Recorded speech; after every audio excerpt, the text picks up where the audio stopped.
babwatani be byama byage siasa wetane 50 nigo bono bamochirie bororo kiombe kirigetenere tobo chori ne chimbebe aiga Kenya kia Iebc hasekeringa nigo bono kia baombire bakoragwa na Dr. Agustin Chalo oyuro muraiwe kiama kia siasa kia NLP nigo bono bamochirie bisyo murikiwe byama byage siasa ORPP asogotanga umurobiri obukubarikia ebyama byabo electoral environment generally to identify gaps and shortcomings in the electoral law and process and adopt a consultative and proactive approach in making suggestions and improvements. It is based on these aims and objectives that almost 50 political parties have met to dialogue and to make suggestions on the way forward as political parties.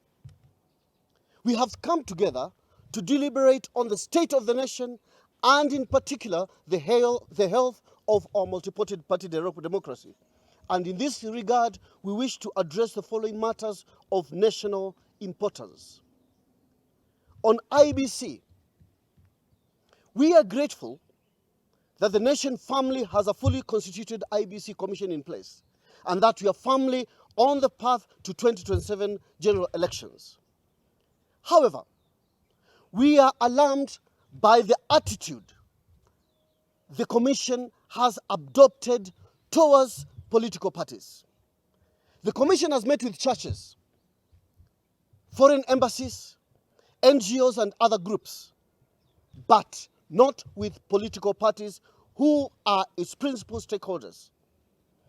Even as we prepare for the upcoming by-elections, the Commission stubbornly refuses to engage with us.